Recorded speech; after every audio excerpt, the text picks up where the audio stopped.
Depuis sa création, l'Union africaine œuvre sur l'ensemble du continent en collaboration avec la communauté internationale avec des objectifs précis, parmi lesquels on peut citer la promotion de la démocratie, des droits humains et du développement. Lorsque l'on s'intéresse au bilan de l'organisation continentale par rapport à sa mission première, les avis peuvent être divers. Alors que le président Macky Sall entame son mandat à la tête de l'UA, la question qu'on va se poser tout au long de cette émission est la suivante. Quels sont les challenges auxquels il devra faire face pour une bonne gestion? Mesdames et messieurs, bienvenue dans votre émission Idées, cette émission où nous menons des débats de fond sous la bonne forme. Et pour discuter de ce sujet international, j'ai deux experts avec moi qui vont nous faire part de leur expertise. Alors, à ma droite, Monsieur Pape Demba Thiam. Bonjour, Monsieur Thiam. Bonjour. Alors, vous êtes économiste international, c'est bien ça? Je crois, oui. Que dire d'autre sur vous? Bon, moi je suis un entrepreneur avant tout, professeur d'université, et j'essaie de combiner toute expérience internationale pour servir comme entrepreneur conseil, monter des projets, lever les fonds et accompagner les réalisateurs en engrangeant tout ce que j'ai fait. Donc c'est un produit de tout, si vous voulez, ce qui veut dire rien en général. Très bien. En tout cas, l'entrepreneuriat, le futur de l'Afrique, c'est ce qu'on dit souvent. Hein. À ma gauche, Monsieur Daouda Tal. Bonjour, Monsieur Tal. Bonjour, Sophia. Alors, éditorialiste, consultant et président de Idées Sénégal, comme le nom de cette émission. Vous nous en dites plus? Oui, ça tombe bien, nous sommes à la page du coup. Je suis éditorialiste, oui. J'ai travaillé pour la chaîne Africa 24 à Paris comme éditorialiste sur les 54 pays africains, bon, tous sujets confondus, pendant plusieurs années. Et là, j'enseigne dans des écoles de commerce.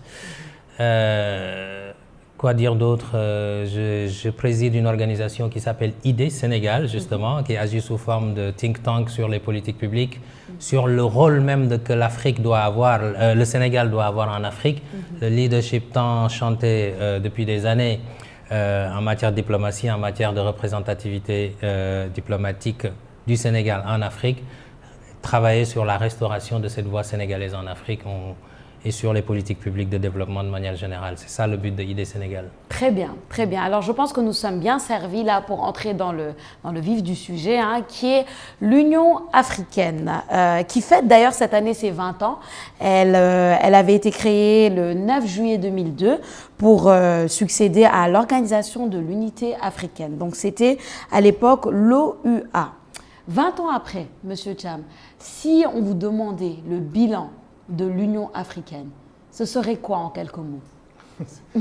C'est une question assez cocasse. Je crois qu'on aurait dû demander à l'Union africaine et à son ancêtre quel est vraiment leur bilan pour pouvoir en discuter. Oui. Parce que je ne veux pas être prétentieux pour tirer un bilan, mais ce que j'essaie de voir, c'est où l'impact. Et pour moi, la question fondamentale, c'est que je n'arrive pas encore à voir quelle est la problématique de l'Union africaine. Parce que n'importe quelle organisation est mue et est motivée par un certain nombre de prérogomènes qui définissent son paradigme, c'est-à-dire son modèle de pensée. Et le modèle de pensée lui-même est défini par l'action qu'on veut mener.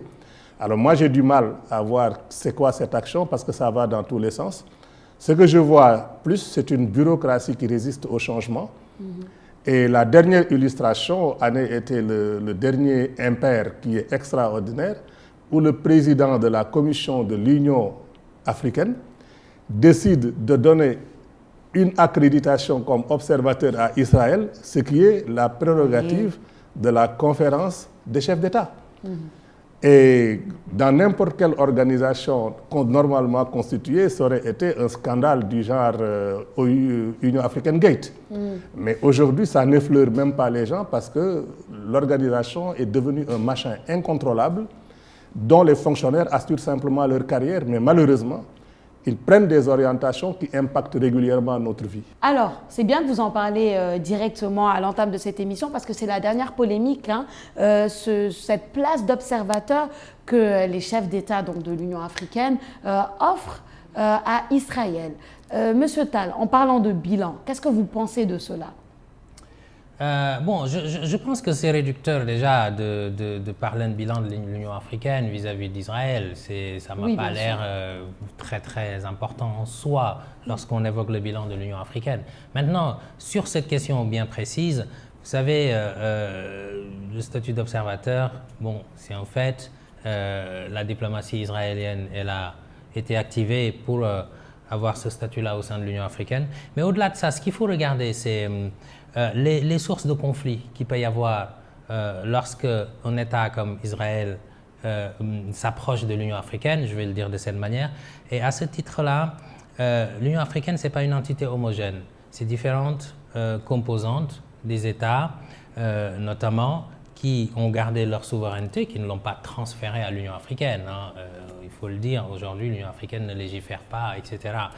Chaque État a son, comme l'Union européenne par exemple, chaque État a sa souveraineté bien gardée avec une volonté affichée d'aller vers l'Union africaine. Donc ça crée quoi? Ça crée quelque part des sensibilités qui sont différentes. Et il faut éviter que l'adhésion de tel État ou tel autre État, que ce soit un statut d'observateur ou autre, vienne saper en quelque sorte l'idéal de l'Union africaine en soi, parce que c'est par-dessus tout le plus important. Je vais rappeler le cas du Maroc qui avait quitté l'Union africaine, notamment à cause du conflit sahraoui, la République arabe sahraoui démocratique. On sait très bien que l'Afrique du Sud et notamment l'Algérie sont contre la position du Maroc vis-à-vis de ce territoire sahraoui, et ça avait créé des dissidences en interne. Donc il faut éviter qu'on ait une Union africaine où il y a différents pôles en fonction des uns et des autres, des intérêts des uns et des autres, ceux qui sont pro-ceci, pro-cela. C'est le piège qu'il faut éviter, mais en soi, je ne vais pas apporter un jugement précis sur le fait qu'Israël ait un statut d'observateur au sein de l'Union africaine. La seule chose que je peux dire, c'est qu'il faut que ces décisions-là se fassent non pas pour prendre des risques vis-à-vis de l'unité de l'Union africaine en soi. À chaque fois qu'il y a un risque de dislocation idéologique des États qui composent l'Union africaine, il faut éviter de prendre des décisions allant dans ce sens. Alors, éviter les pôles divers, éviter les divergences, et pourtant il y en a eu au sein de l'Union africaine. Il y a eu plusieurs crises internes entre les États membres, et ça a mené à la désignation de plusieurs médiateurs, disons. Et ces médiateurs, en général, ils utilisent des méthodes pacifiques de gestion de conflits internes. À votre avis, Monsieur Cham, est-ce que ces méthodes pacifiques ont fait leurs preuves auparavant? Est-ce que c'est les bonnes méthodes pour la gestion même des crises, qu'elles soient internes ou externes, dans le continent? Alors, vous me permettrez de revenir en arrière, parce que quand j'ai entendu Mouchetal dire que c'est réducteur de parler du réseau Israël, justement, c'est ça qui est réducteur. Parce que ce que je suis en train, ce que j'ai essayé de démontrer, c'est les dysfonctionnements au niveau de l'Union africaine. Lorsque vous allez chez un médecin, il doit regarder des symptômes que vous affichez pour regarder le mal. Mais si on dit que les symptômes sont réducteurs, c'est qu'on n'a rien compris. Je n'ai pas voulu discuter fondamentalement du sujet. Je n'ai jamais dit qu'il fallait accréditer Israël ou pas. J'ai dit que l'Union africaine a un problème de personnalité, a un problème de problématique, ce qui crée des dysfonctionnements. Parce que le président de la Commission de l'Union africaine n'a pas pour mandat, n'a pas pour vocation de faire ce genre d'accréditation qui relève de la conférence des chefs d'État. Donc le dérapage qu'il y a eu cette discussion montre exactement le type de dérapage de débat à l'africaine que l'on trouve à l'Union africaine. C'est-à-dire on perd le nord, on se concentre plus sur les sujets. Or, le problème fondamental que moi je dis en termes de bilan, c'est que le problème de l'Union africaine, c'est qu'on n'arrive pas à voir quelle est son orientation, quels sont les objectifs, quels sont les buts, comment on peut évaluer la méthodologie par laquelle elle poursuit ses objectifs pour pouvoir la juger. Mais ça pose, je suis désolé Mouchetal, le problème fondamental d'une organisation qui est structurée pour atteindre ses objectifs, si on peut la qualifier d'organisation digne de ce nom. Alors, bilan ne peut pas être un peu plus direct, attaque ne peut pas être plus incisive pour dire que l'institution n'est pas constituée normalement par ses organes et ses modes de fonctionnement pour atteindre les objectifs qu'en attendent les populations africaines. Donc, l'histoire de la décision n'est qu'une anecdote. Il faut voir au-delà de ça. Mais justement, on dit la même chose en fait. Moi, je répondais même pas par rapport à ce que vous aviez dit sur Israël. Je répondais par rapport à la question de Sophia Ba sur le bilan et sur notamment Israël. Justement, vous le dites à la fin de votre propos, c'est anecdotique et c'est justement tout ce que je suis en train de dire. Si vous avez écouté ce que j'ai dit, c'est ça, c'est que c'est pas tellement important ce sujet-là lorsqu'on veut tirer le bilan de 20 ans d'exercice au sein de l'Union africaine.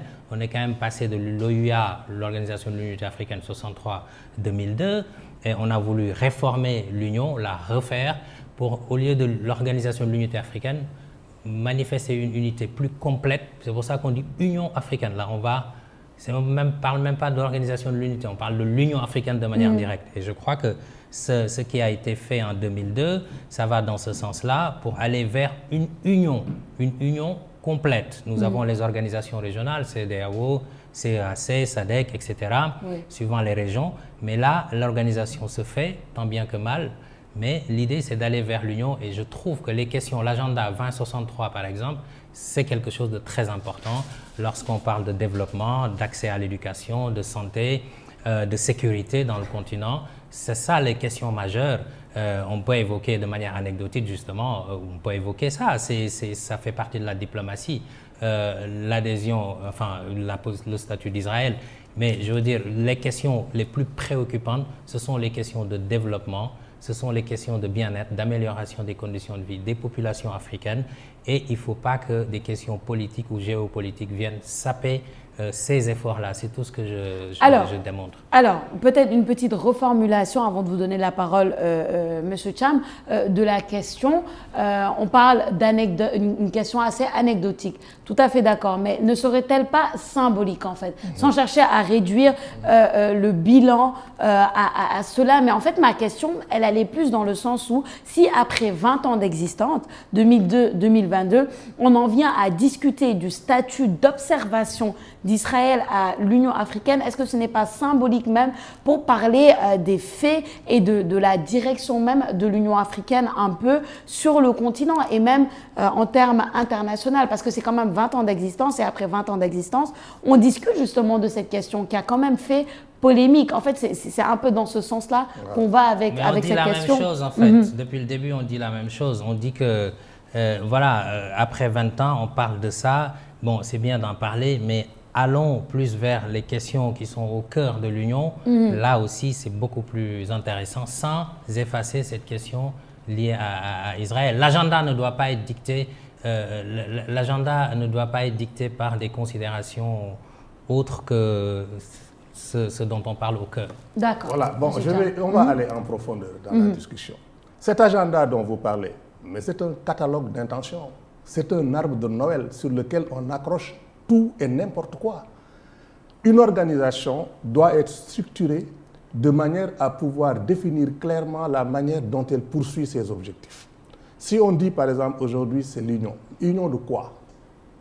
L'organisation de l'Union africaine était une organisation politique à un moment donné où l'Afrique avait besoin de montrer une unité politique. Je ne suis pas de ceux qui nous leurrent avec la politique politicienne et qui croient qu'il y a la politique pour la politique. La politique, elle sert des desseins économiques et sociaux. Donc, si l'Union africaine veut exister en tant qu'organisation politique, il faut que ces États et leurs populations partagent des orientations qui permettent de régler les problèmes de développement économique et social du continent. Or, l'institution n'est pas outillée pour fonctionner de cette manière-là. Et je vais m'expliquer. Toutes les nominations, je vais vous rappeler, moi j'ai écrit un best-seller sur l'intégration économique qui se vend aujourd'hui $80, je crois que je vous ai envoyé la copie. Il se vend $80, il faut commander ça. Ça veut dire que les gens trouvent matière à cela. Parce que j'ai essayé de montrer comment nos organisations d'intégration régionale sont passées à côté du sujet et qu'est-ce qu'il faudrait faire en manuel d'opération pour arriver à les recentrer sur des objectifs. Le mot Union africaine a été une copie de l'Union européenne, du mimétisme. Président de la Commission de l'Union africaine a été copié. J'ai été fonctionnaire à Bruxelles, j'ai été directeur de la Commission européenne pendant 5 ans pour les pays ACP. Je connais l'instrument dont je parle. On n'a fait que copier, copier, copier. De la même manière que nos constitutions ont été des copies des constitutions de l'ex-colonisateur, on continue de copier sans âme. Donc si on doit faire aujourd'hui le bilan, ce n'est pas pour montrer toutes les anecdotes, parce que donner une anecdote, c'est quand même important, comme le dit Sophia, mais montrer comment on peut éviter ce genre de choses. Je donne un exemple. La dernière sortie magistrale de l'Union africaine, c'était quoi? Avec le Covid. Cyril Ramaphosa, qui est un ami de longue date, que je connais depuis avant qu'il ne devienne président, même quand il était syndicaliste, prend ses fonctions comme président de l'Union africaine, tombe sur le Covid, il fait le spectacle en nommant, soi-disant, 4 envoyés pour le Covid. Tidjane Cham, Ngozi, Trevor Manuel et Daniel Kabiruka, pour leur demander d'aller discuter avec les institutions multilatérales pour trouver des fonds pour soutenir la lutte contre le Covid. Mais quand on a été dans le circuit, on connaît son métier.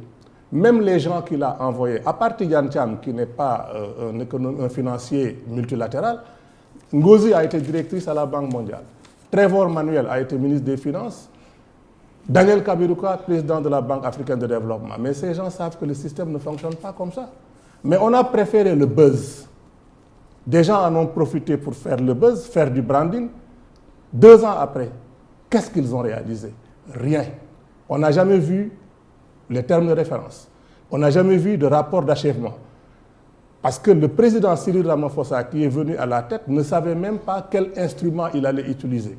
Aujourd'hui, Macky Sall devient président de la conférence des chefs d'État, parce qu'il faut faire la différence.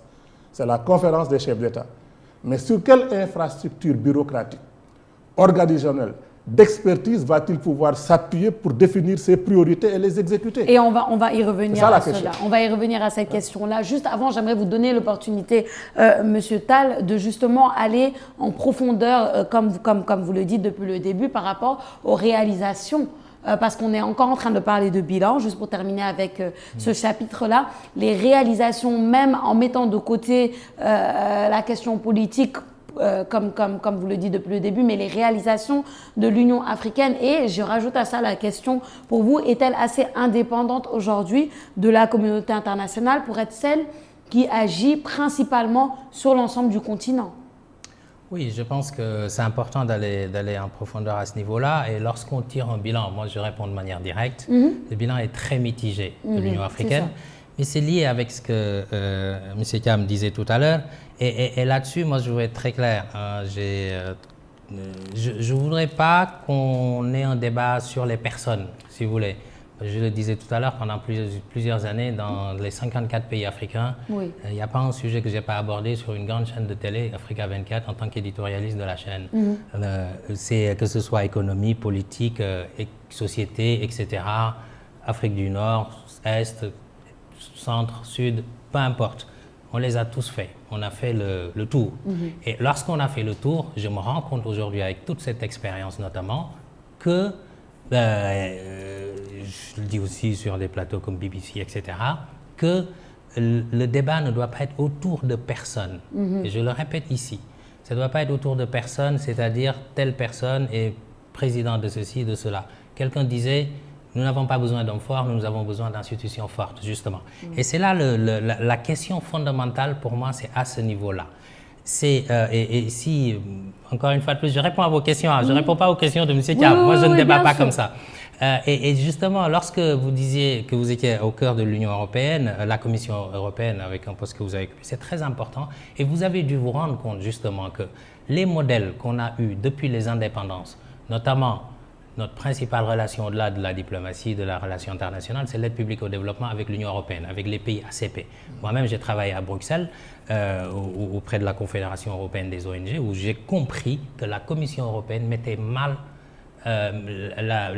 sa façon de mettre en œuvre l'aide publique au développement n'était pas satisfaisante. La Commission a été critiquée pendant plusieurs dizaines d'années, plus de 50 ans, dans sa manière dans sa relation avec les pays ACP, y compris dans le fait de mettre en œuvre l'aide publique au développement. Parce que cette aide-là qui nous lie avec l'Europe, en grande partie, elle n'est pas efficace. Elle n'a pas été efficace, elle ne l'est toujours pas. Depuis les indépendances, on devient encore plus pauvre. L'aide a été parfois mal mise en œuvre etc. Et ça nous a amené à ce qu'on appelle la déclaration de Paris sur l'efficacité de l'aide publique au développement en 2005, avec ses 5 grands principes, notamment l'harmonisation, la responsabilité mutuelle, l'appropriation des politiques publiques et l'alignement sur les politiques et les projets décidés par les pays.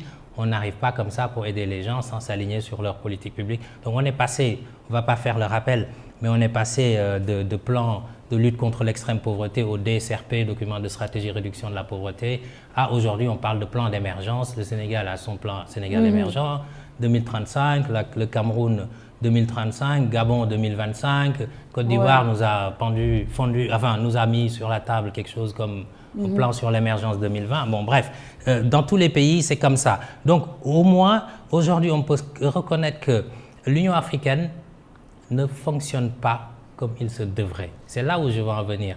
Et ça, on est complètement sur la même longueur d'onde, en fait. Finalement. Voilà, c'est pour ça que je clarifie le débat. Oui, oui, oui. On est complètement sur la même longueur d'onde. Moi, je parlais juste de l'agenda 2063 pour dire qu'il y a un agenda qui est là. Somme toute, c'est comme les ODD, qui ont remplacé les OMD, Objectifs de développement durable. À un moment donné, il faut avoir l'idée d'abord, et ensuite les projets, et ensuite la mise en œuvre. Mais on ne peut pas reprocher à l'Union africaine d'avoir un agenda de 2063 sur les grandes questions du continent. Maintenant, ce qu'on peut lui reprocher, c'est de ne pas avancer dans cet agenda-là ou de faire une mauvaise mise en œuvre de cet agenda pour des blocages, notamment institutionnels, liés à la volonté politique et liés au manque d'indépendance de l'Union africaine, parce que son siège, je vous rappelle, a été construit par la Chine avec une polémique d'espionnage là-dessus. Le budget de l'Union européenne et de l'Union africaine, l'Union n'arrive pas à financer son propre budget, on va chercher de l'aide ailleurs. Tout ça, ce sont des blocages. Je le disais tout à l'heure, on n'a pas de parlement africain, on a un parlement panafricain. Attention, c'est différent. Au moins, la CEDEAO a un parlement qui fait qui travaille dans la légifération, dans l'organisation de la région. Au sein de l'Union africaine, on n'a pas de parlement qui légifère. S'il y a une directive de l'Union européenne, ça a été copié, bien entendu, mais même la CEDEAO a copié l'Union européenne également. Tout à fait. Mais donc, tout ça, ce sont des blocages. Je pense qu'on est complètement sur la même longueur d'onde, sauf qu'on aborde la question de manière différente. Alors, justement, vous avez parlé d'importance de la solidité des infrastructures, je pense. Et là, la question qu'on se pose avec Macky Sall, vous l'avez dit tout à l'heure, le président Macky Sall qui débute justement son mandat depuis le 5 février dernier à la tête donc de l'Union africaine, on se pose la question, quels sont ces challenges? Déjà, il le prend dans un contexte où on a eu une multitude de coups d'État ces derniers 18 mois, que ce soit au Mali, en Guinée-Bissau, en Guinée-Conakry, au Burkina plus récemment.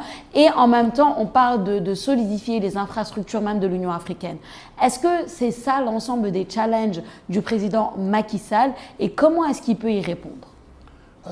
Bon, ça, il faut lui poser la question. Je ne suis ni son conseiller ni son confident. Mais ce que je peux dire, c'est que rien qu'en tant que simple observateur sans aucune prétention, c'est ça. Qui trop embrasse mal les trains. Et les problèmes qui sont posés de manière générique me rappellent tous ces économistes gauchistes avec lesquels on a grandi et qui se réfugient derrière des conditionnalités qui doivent être réunies pour pouvoir faire l'action. Et ils vivent de ça. Il y en a qui ont pris leur retraite avec ça et qui n'ont jamais rien réalisé. Moi, je suis un homme pratique. Je me dis, je suis un entrepreneur. Ce que je fais, c'est les résultats. 1 an, ce n'est pas beaucoup de temps pour pouvoir attaquer toutes sortes de problématiques. Mais c'est assez de temps pour créer de l'engouement autour d'un projet. C'est ce que Paul Kagame a fait. Paul Kagame est un militaire. En fait, il est devenu militaire par la rébellion. Il a eu une culture militaire, une culture de résultats. Quand il est arrivé au niveau de l'Union africaine, il s'est donné l'agenda déjà d'activer la ZLECAf. Il s'est donné l'agenda de créer une contribution de 0,2% sur les importations pour rendre, comme M. Tal disait, moins dépendant l'Union africaine. Et moi, je me souviens même quand il disait, mais comment on peut traiter d'égal à égal avec l'Union européenne, si même quand nous voyageons, comme à Abidjan, lors du sommet Union européenne-Union africaine de novembre 2017, à laquelle j'ai personnellement participé, rencontré même le président Macron là, Mais comment se fait-il qu'on nous paye même nos billets et nos per diem? C'est-à-dire qu'il faut qu'on arrête cette diplomatie de la mendicité avec des populations qui mendient en étant assis sur des tas de richesses. Celui qui vous contrôle, la dette, celui qui vous contrôle, celui qui vous nourrit décide, celui qui décide de mettre de l'argent chez vous décide. Parce que nos États et nos institutions, qui en sont les paragons, ont été nourris à la sève de la dépendance depuis le début. Je suis intervenu à la télévision rwandaise en direct. Le président Kagame était choqué de dire, mais il ne dit jamais de conneries. Allez-vous vérifier ce qu'il a dit? Qu'est-ce que j'ai dit?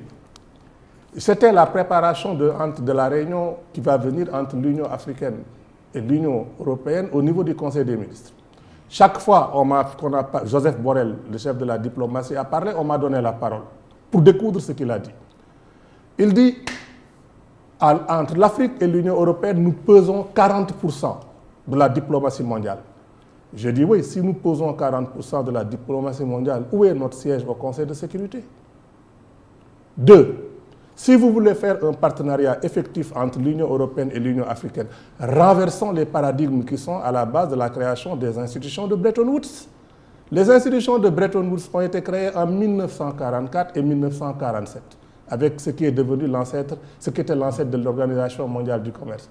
Le but écrit, avoué dans la charte, c'est qu'il faut qu'on crée ces institutions pour avoir un accès équitable des ressources dont les pays développés ont besoin pour continuer le développement et de ne pas se faire la guerre. Ces ressources sont en Afrique. Comment voulez-vous que des institutions qui ont été créées pour contrôler les ressources en Afrique au profit des pays qui étaient nos colonisateurs, qu'on puisse s'appuyer sur eux pour revendiquer le financement de notre développement? Il faut être tombé sur la tête ou boire l'eau par le nez pour le croire. Mais justement... Attendez, laissez-moi terminer s'il vous plaît. Ce point est extrêmement important. Parce qu'on ne peut pas avoir ce paradigme fondamental qui oriente nos relations avec les bailleurs de fonds et qui sont réfléchis dans la constitution même de nos institutions. Ça veut dire qu'on a fabriqué une architecture institutionnelle de dépendance qui est solide, qui résiste au changement, et la dépendance continuelle de nos institutions envers ces gens qui animent leurs institutions, qui ont des hommes d'affaires derrière eux qui savent ce qu'ils veulent. Si vous voulez réformer, vous ne pouvez pas réformer. Vous devez faire une révolution, c'est-à-dire un changement de structure.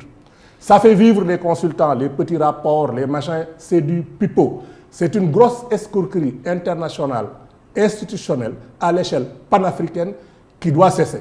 Et vous avez parlé par exemple des coups d'État. Mais comment se fait-il qu'aujourd'hui, il y ait des institutions, des interruptions d'ordre constitutionnel qu'aucun intellectuel, qu'aucun démocrate ne peut accepter, et que des gens applaudissent tout simplement parce qu'ils doivent choisir entre la peste et le choléra? C'est ça. Okay. Vous voulez réagir, oui, M. Tal? Je voulais réagir là-dessus. C'est très juste ce que vous dites, hein, M. Thiam. Mais là, vous m'excuserez, mais c'est un petit peu des déformations du métier, mon ancienne casquette d'éditorialiste. J'ai eu à faire face sur des plateaux aussi télévisés avec des ministres togolais, président de l'Assemblée nationale en RDC, etc., dans des débats ouverts comme ça. Bon, les Kaberuka et tout ça, on les a vus passer aussi pendant que j'officiais comme éditorialiste, consultant de la chaîne. Et justement, ma question là-dessus, c'est, tout ce que vous dites est juste, mais étant donné que c'est heureux de voir M. Thiam dire ça, parce que comme il nous a dit précédemment aussi qu'il a travaillé pour l'Union européenne, au niveau de la Commission de l'Union européenne, si je ne me trompe pas. Aujourd'hui, vous êtes en train de dénoncer un système dans lequel vous avez servi, n'est-ce pas? Comme bien d'autres. Et moi, c'est ça qui est marquant chez moi. Et je suis en train de dire justement que c'est encore heureux et il est temps que les choses changent, parce que tout ce que vous êtes en train de dénoncer pendant que vous étiez en travail, c'est une discussion. C'est formidable, je vais répondre. Ouais, mais je vais laissez-le juste terminer. Et puis mais encore une fois de plus, moi je ne suis pas dans les débats de personne. Je ne vous dis pas ça pour des débats de personne. Je dis ça pour aussi avoir un contexte dans l'échange. Peut-être trouver la solution à ces plusieurs années, exactement. Oui, mais posez-moi la question et laissez-moi répondre avant de développer là-dessus, parce que vous allez mais je termine. Allez-y, terminez. Après, vous pourrez me répondre. Et donc, je trouve que c'est aujourd'hui, il y a un changement. Et moi, c'est ce changement-là que je pointe du doigt en disant que c'est positif. Parce que tous les noms que vous avez cités, Kaberuka, Gouzi, etc., tous ces gens-là coopèrent avec l'Union européenne, coopèrent avec des agences qui sont des agences de coopération qui ont maintenu l'aide, qui donnent de l'aide publique au développement encore aujourd'hui en Afrique d'une certaine manière. Je ne dis pas qu'ils ne sont pas méritants, je ne dis pas que ces institutions, que ce soit la BAD, que ce soit l'Union africaine, que ce soit la CEDEAO ou d'autres ne sont pas méritantes, mais la réalité, il y a une dépendance qui se fait aujourd'hui et c'est très heureux de voir des personnes ayant servi dans ce système aujourd'hui nous dire que le système ne fonctionne pas et leur expérience est en prendre en compte. Moi, j'ai toujours été de l'autre côté en me disant qu'il y a des problèmes et qu'il faut les résoudre parce que voilà, l'indépendance de l'Afrique, c'est fondamental. On ne se développe pas si on n'est pas indépendant, autonome. Et ça passe par une interrogation sur nous-mêmes. Moi, j'ai un autre paradigme là-dessus. Souvent, on dit que c'est la faute aux autres. Mais pour moi, on doit s'interroger d'abord nous-mêmes. S'approprier les responsabilités. S'approprier les responsabilités parce que tant qu'on ne s'interroge pas nous-mêmes, qu'est-ce qu'on a fait de mal? Qu'est-ce qu'on ne fait pas bien? On nous divertit aussi. À chaque fois qu'on dit la faute, c'est les autres, sans dire pourquoi l'autre me domine, pourquoi je ne suis pas autonome, je ne peux pas m'affranchir vis-à-vis de l'autre, etc. Question de souveraineté, ça passe par quoi? Ça passe par interroger notre système de gouvernance, ça passe par interroger notre système d'exploitation de nos ressources, ça passe par une certaine forme de gestion positive des finances publiques, la rationalisation des finances publiques. Les pays africains ont des budgets déficitaires, recettes souvent inférieures aux dépenses. On va combler ça par l'aide publique au développement ou les prêts, etc. Et donc, il faut qu'on s'interroge nous-mêmes, surtout cette génération. Il est temps qu'on s'interroge sur ce qu'on ne fait pas bien d'un point de vue politique. Qu'est-ce qu'on doit faire? Comment gérer la fonction publique? Comment elle est gérée? Nos projets, comment mettre en œuvre les différents projets? Comment faire en sorte d'être autonome vis-à-vis des autres tout en coopérant? Parce qu'on est dans un monde globalisé. Mais l'agenda, c'est nous qui devons le dicter. Ce sont les Africains qui doivent le dicter. Et je suis très heureux aujourd'hui que ce débat... Alors, M. Thiam, comment s'approprier les responsabilités? Oui, mais je vais d'abord répondre parce que vous m'avez collé l'étiquette de quelqu'un qui a servi dans le système et les gens peuvent passer. Attendez, non. Le débat n'est pas personnel.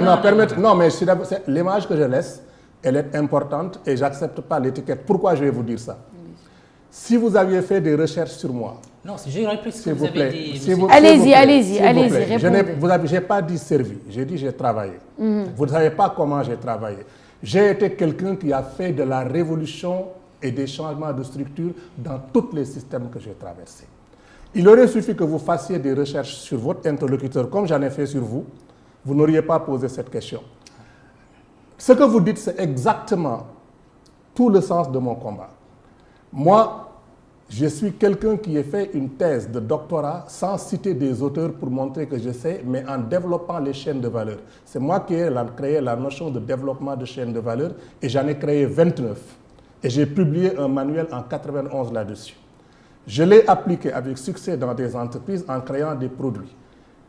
C'est comme ça que je me suis rentré dans le gouvernement, système du gouvernement suisse pour changer les manières dont on fait l'aide au développement. À tel point que c'est les Allemands qui m'ont invité à venir à la Commission européenne pour diriger des programmes pour les pays ACP, développement, secteur privé, commerce. J'ai fait 24 programmes pilotes. Je suis allé à l'OCDE comme administrateur principal parce que j'ai la nationalité suisse aussi. J'ai aussi ramené des investissements en Afrique de l'Ouest pour développer des programmes d'aquaculture. C'est comme ça que Jim Wolfenson est venu me chercher pour me dire que tu dois venir à la banque pour nous aider à changer les orientations. Donc je suis arrivé à la banque en 2003. Vous allez au Ghana, le port de Tema, le parc industriel multifonction, la génération de 12,6 milliards d'investissements directs étrangers, c'est votre humble serviteur qui l'a fait. Donc, moi, je suis de ceux qui ne décrivent pas, mais qui agissent. Je me suis dit que, qu'on le veuille ou non, la Banque mondiale détient des ressources extraordinaires. On ne peut pas s'asseoir et dire que tant qu'ils ont le bail, les gens qui sont là, on ne fera rien. Je suis allé avec courage, permettez-moi de le dire, dans la gueule du loup, Et n'importe qui, vous demandez à la Banque mondiale, Dr Pape Demba Thiam, il vous dira que je suis un rebelle à l'intérieur du système. C'est cette invitation-là que je donne aux gens. On ne va pas leur laisser nos affaires pour qu'ils en fassent ce qu'ils veulent et puis qu'on vienne compter et dire non. Et c'est ça qui fait que mes interlocuteurs me respectent. Donc la réponse à votre question, c'est ça. Ce que je dis aujourd'hui, moi je pourrais me coucher en Suisse tranquillement. Moi, mes petits-enfants, arrière-petits-enfants n'ont plus besoin de travailler. Et cette indépendance économique et financière que j'ai construite pour ne plus avoir besoin d'être consultant de qui que ce soit, vivre en Suisse dans un pays libre où mes droits ne peuvent pas être attaqués et servir l'Afrique. Parce qu'on ne laissera l'Afrique à personne pour continuer de la détruire. Alors, Monsieur Thiam, maintenant que la clarification est faite, je pense qu'on a compris. Voilà. J'aimerais qu'on aille justement au cœur, les solutions, parce que vous l'avez dit, Monsieur Tall l'a évoqué, le but, c'est que l'Afrique se réapproprie justement ces responsabilités-là et y arrive. Vous êtes donc un exemple, vous nous avez montré de cela. Comment y arriver, sachant tout le déficit qu'on a accumulé avec l'aide qui finalement nous a plus desservi qu'autre chose, sachant qu'on n'est pas assez indépendant, que les organisations comme l'Union africaine ne fonctionnent pas de manière indépendante. Quelles sont les solutions de manière technique? Quelles sont les solutions? C'est ce qu'on veut savoir. Je vais le laisser, comme j'ai monopolisé la parole, je vais le laisser parler. Selon vous, Monsieur Tall, en tant qu'observateur, quelles sont les solutions? Bon, moi je constate que ce qu'on nous a proposé jusque-là ne marche pas. En tout cas, comme il se devait. Et donc, cette transition, de le dire, c'est important par rapport à votre question. Quelles sont les solutions? Moi, je n'ai pas de solution miracle. Par contre, on a tous regardé, étudié, observé, et je vous le disais, ce n'est pas seulement en Afrique, que ce soit au Botswana, en Afrique de l'Ouest, que ce soit au Botswana, en Algérie ou au Sud. Moi, j'enseigne l'intelligence économique. Il y a, et tout ce qui est aussi géopolitique, etc. L'Afrique, c'est plusieurs entités hétérogènes. L'Afrique, on ne peut pas en parler de manière homogène dans un premier temps. Donc, lorsque vous me demandez des solutions, quelles sont les solutions? On peut faire des esquisses de solutions suivant le diagnostic qu'on fait de différentes manières. L'Afrique, c'est plusieurs entités, plusieurs pays, plusieurs cultures, on le sait. On en parle à tort. Lorsqu'on dit aux autres, ne parlez pas de l'Afrique comme une seule Afrique. Et nous, des fois, on tombe dans ce piège. Et nous, des fois, on parle de l'Afrique comme une seule Afrique. Moi, j'ai croisé différentes nationalités africaines de partout. Je ne peux pas en parler comme une seule entité physique ou dont les économies se ressemblent, la manière de faire de la politique se ressemble, les constitutions sont différentes, les systèmes politiques sont différents, les économies sont différentes, les ressources ne sont pas les mêmes, la démographie n'est pas la même partout, etc. Et donc, ce qui est important ici, ce dont on parle, c'est l'Union africaine. Et si on parle de l'Union africaine, il est important surtout de se concentrer sur ce que l'Union africaine peut faire pour booster les pays africains qui sont membres de l'Union, dans cette volonté d'aller vers l'Union. À l'heure où nous sommes dans des grands ensembles, que ce soit l'Europe, la Chine, la Russie et bien d'autres. Donc je pense que la question fondamentale, c'est ça. Mais ce n'est pas dans cette émission qu'on va trouver des solutions similaires du Sénégal au Botswana, etc. Les enjeux fondamentaux. Peut-être pas, oui. Alors, donc dans ce cas-là, moi je pense qu'il faut d'abord réformer l'Union africaine. Lui donner toute son autonomie. Et là, je reviens encore une fois de plus sur l'agenda 2063 qui n'a pas donné ses preuves. Sans doute refaire une sorte, en tout cas faire le point et redéfinir les priorités de l'Afrique parce que ça change aujourd'hui aussi. Et par exemple, la question des infrastructures en Afrique, c'est très important. Il nous faut des infrastructures et aujourd'hui, quel que soit ce qui a été fait, on sait très bien que ce n'est pas suffisant. Il nous faut des infrastructures pour pouvoir commercer. Vous avez parlé tout à l'heure de la ZLECAf. Comment vous voulez faire une zone de libre-échange continental lorsqu'on n'a pas des infrastructures qui nous permettent de commercer entre Africains? On l'estime à 16% globalement le commerce, selon les chiffres encore. Comment c'est encore la fiabilité se pose question. Maintenant, là-dessus, ce qui se passe, le risque avec cette ZLECAf-là, et parce qu'il y a un risque, c'est que d'autres économies viennent, comme on a un marché avec une démographie qui est très importante, faire passer des produits faits ailleurs, transformés ailleurs, à partir de nos ressources naturelles, pour les déverser en Afrique, et profiter de ce qu'offre la ZLECAf pour avoir des avantages compétitifs. La ZLECAf, elle doit servir d'abord aux Africains, au commerce intra-africain, c'est-à-dire tout ce qui est appellation d'origine contrôlée, on pourrait le dire comme ça. C'est-à-dire ce qui est fait et transformé pour l'essentiel en Afrique, parce que la transformation permet de créer de la valeur ajoutée. La valeur ajoutée, ça crée l'emploi, ça peut remplir les caisses de l'État également, mais ça passe par l'industrialisation, la transformation. Et donc, bien savoir où on va. À partir du moment où cette ZLECAf est rentrée en vigueur, mais est-ce que l'Afrique va en profiter? Travailler dans ce sens-là, c'est un. Les infrastructures continentales, c'est important. Les questions de changement climatique sont importantes parce que ça, c'est des questions d'ordre mondial, général. Nous avons le bassin du Congo, la forêt du Congo qui est le deuxième poumon de la planète après l'Amazonie. Pourquoi pas au Tchad, les gens souffrent des changements climatiques. Sur le bassin du lac Tchad, le terrorisme, les questions de sécurité peuvent être expliquées par ces notions de sous-développement également, en période de soudure, l'élevage, etc. Comment travailler autour de ça pour restaurer une agriculture profitable? L'Afrique, c'est 60% des terres arables, bien entendu, mais d'autres viennent les exploiter. Ça, ce sont des grandes questions. Les questions de sécurité. Disposer d'une force africaine, pourquoi pas? Mais pourquoi faire? Ce sont des questions qu'on doit se poser. Ne pas attendre seulement que l'Union, les Nations Unies, avec les fameux pays qui ont le droit de veto, fassent des résolutions au niveau du Conseil de sécurité pour envoyer des forces en Afrique, etc., sans qu'on ait un contrôle sur ce qui est fait. Le Mali est là comme exemple, qui est décrié.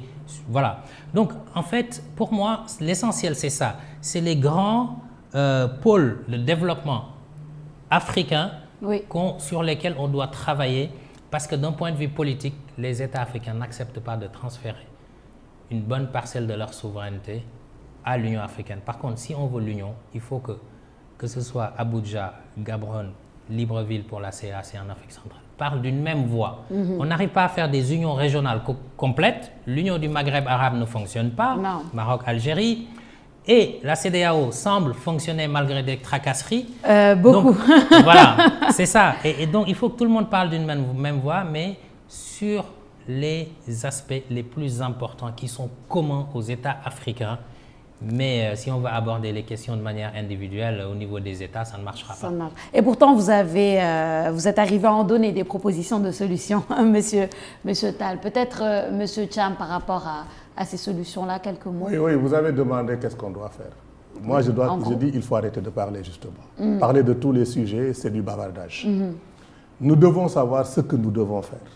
Et quand nous devons savoir ce que nous devons faire, c'est vrai que tous les pays africains sont différents, mais ils ont le même problème, la même racine du mal. Exact. La pauvreté en étant assis sur des tas de richesses. Oui. On ne peut pas créer une croissance, on ne peut pas distribuer une croissance qu'on ne crée pas. Et les institutions qui doivent être créées, c'est pour encadrer cette croissance, la distribuer, la stimuler. Mais le projet ne peut pas être plus clair que ça. Si c'est ça le projet, l'Union africaine, au lieu de parler de tous les sujets, peut se dire, bon, nous, notre objectif maintenant, c'est d'ancrer irrémédiablement nos discussions, nos interventions, nos opérations, nos financements, nos collaborations, notre diplomatie sur la distribution d'opportunités économiques, d'opportunités de transformation industrielle par la création de chaînes de valeur internes dans tous les pays de l'Union. Si on décidait de dire que c'est ça seulement le programme et que nous allons réunir nos forces pour pouvoir discuter des bailleurs de fonds, nous allons rencontrer l'Union européenne, ils viennent parler et dire Ursula von der Leyen est venue ici dire 150 milliards. Basé sur quoi? Sur quelle évaluation? Sur quel appraisal? Moi, je suis un entrepreneur, je suis un industriel, je sais que ça veut dire de lever des fonds pour les mettre où?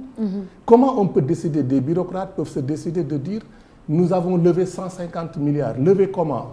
Quelles conditions d'attribution? Quelles conditions d'accès? Pour financer quoi? Moi, je leur aurais dit, attendez, c'est bien que vous avez cet argent disponible. Mais nous avons aussi des banques, comme des banques en Suisse, des banques d'affaires, qui pratiquent des intérêts négatifs. Parce que si vous mettez plus de 10 millions de dollars sur un compte, c'est vous qui payez la banque. Cet argent aussi cherche des opportunités à s'investir. Nous avons ça en Amérique, nous avons ça partout.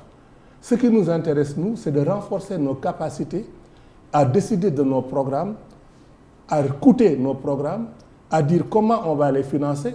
Et quand on va se rencontrer, nous allons tous faire nos devoirs du soir pour amener ça sur le tapis. Et ce sera le menu de la rencontre. Donc cet agenda à noter, quand nous le portons par l'Union africaine, va être porté avec les démembrements des unions économiques régionales que sont CEDEAO, SADC, c'est tout ça parler. Donc on doit intégrer des fonctions. En mathématiques, le mot intégration vient de Riemann, un mathématicien qui s'appelle Riemann, c'est pour ça qu'on dit intégration au sens de Riemann. Quand on intègre, c'est une fonction. Et intégrer une fonction, c'est voir le domaine d'application de cette fonction, jusqu'où la fonction peut aller, le plus largement dans l'espace. Alors, intégrons déjà cette fonction paradigmatique d'identification des méthodes de transformation de nos ressources et donnons une méthodologie d'ensemble coordonnée à tous les pays. On peut avoir un programme régional avec des applications nationales et même à l'intérieur du pays, applications nationales, on peut avoir des applications sectorielles. Si vous avez un grand programme, de dire que notre programme aujourd'hui, c'est la transformation industrielle des ressources, vous le déclinez pour toute l'Afrique. Chaque pays africain se saisit de cet agenda. Dans le pays, chaque fois, ça oriente la décentralisation à l'intérieur d'un pays de l'initiative, la programmation et l'action. Ça définit le mandat des préfets, ça définit le mandat des gouverneurs, ça définit le dialogue entre les organisations socio-professionnelles et les gouvernements. Mais Tal, vous arrivez à faire ça. Vous avez l'infrastructure opérationnelle, vous construisez la superstructure institutionnelle au-dessus de ça. Donc, c'est un problème d'organisation et de méthode. Mais à ce moment-là, les questions que vous avez soulignées, qui sont des questions très importantes, sont embarquées dans le diagnostic. Si on fait l'industrialisation, on fait une industrialisation propre. Il faut que ce soit une industrialisation propre. À ce moment, vous embarquez ce qu'on appelle les Environmentally Sustainable Development. Donc, toutes les questions, tout ce que vous dites là, ce sont des thèmes. Mais les thèmes doivent être reflétés dans l'action. Il faut qu'il y ait une colonne vertébrale d'action. Vous voyez un poisson, vous désosez de poisson. Et moi, je suis de Saint-Louis. Hein, j'ai commencé à aider les piroguiers à tirer les trucs. Vous prenez un poisson, vous désossez le poisson. Vous faites la photographie, vous avez la colonne vertébrale, vous avez la queue qui va jusqu'à la tête. Considérez ça comme une flèche, d'où nous venons, où nous voulons arriver. Et les arêtes, ce sont tous les thèmes qui vont venir au-dessus. Les arêtes, c'est les thèmes qu'on doit tenir en compte.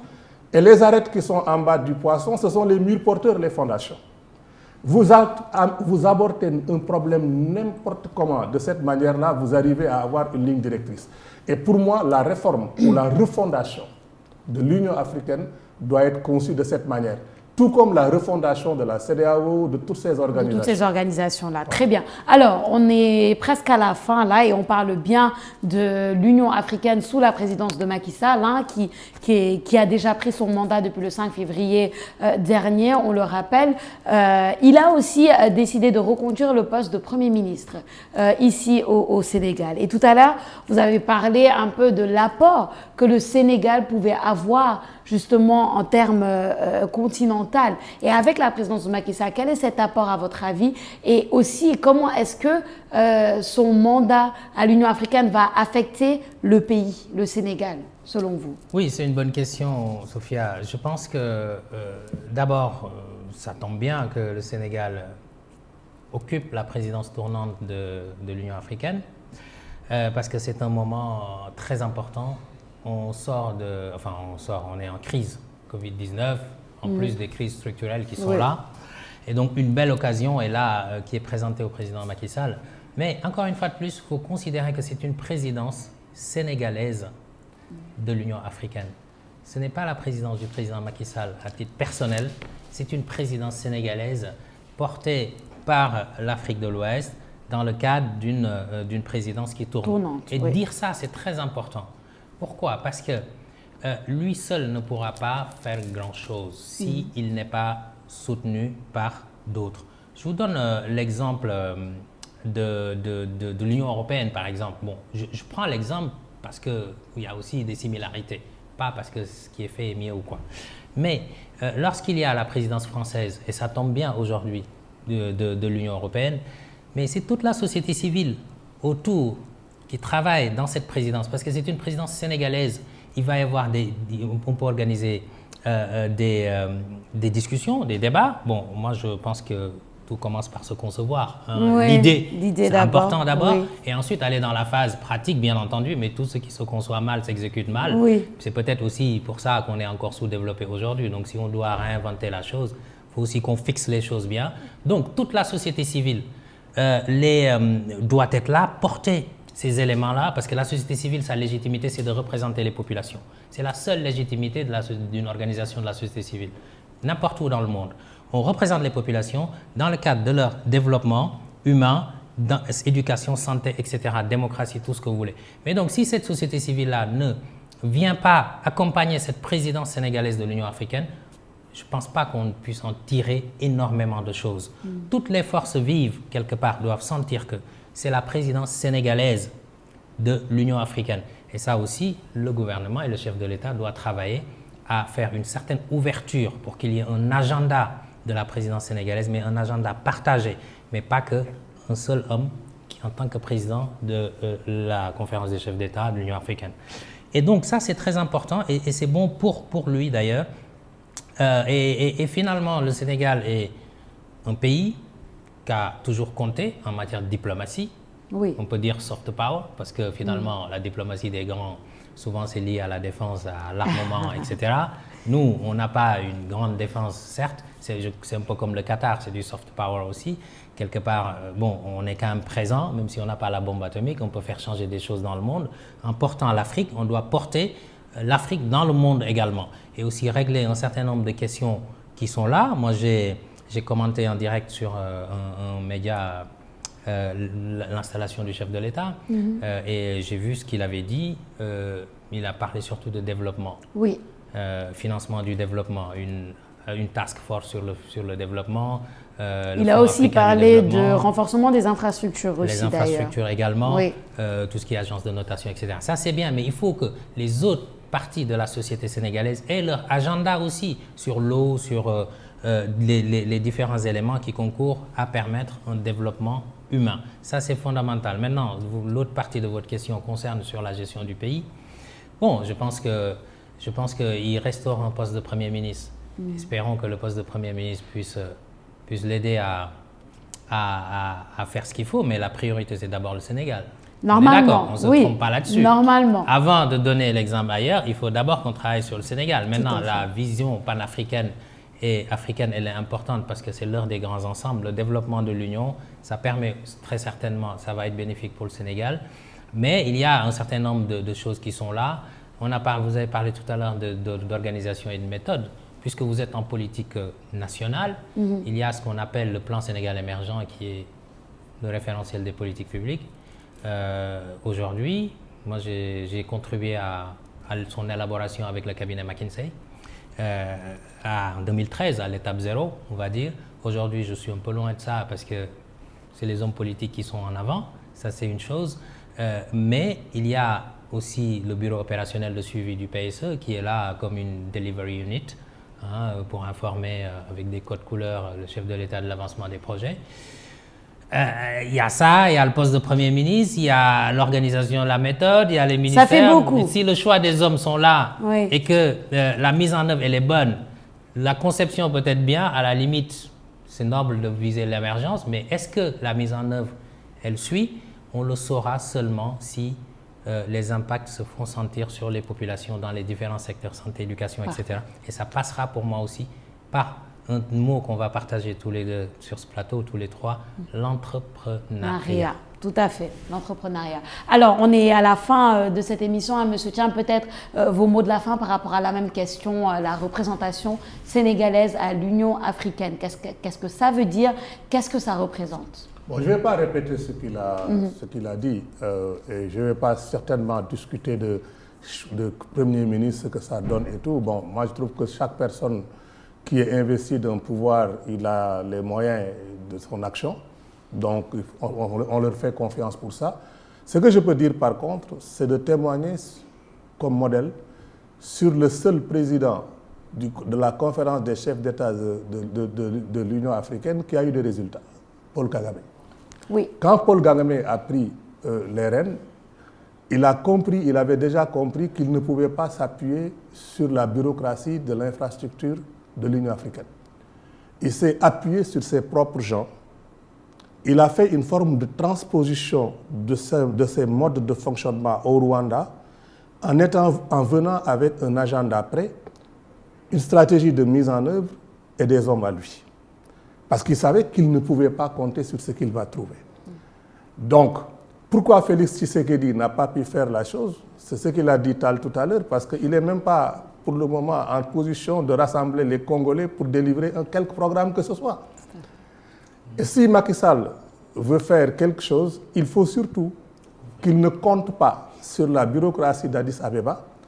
Il faut, comme il le dit, qu'il rassemble déjà autour de lui un SWAT team avec des orientations claires, des moyens d'action bien définis et une approche de mise en œuvre. Parce qu'un an, c'est vite passé. C'est vite passé. Parfait. Alors, j'aimerais vous remercier tous les deux pour ce débat très, très enrichissant et important sur l'Union africaine sous la présidence de Macky Sall. Merci à vous, chers téléspectateurs, de nous avoir suivis. Idée, cette émission où nous menons des débats de fond sous la bonne forme. Je suis Sophia Ba et je vous donne rendez-vous prochainement sur ITV.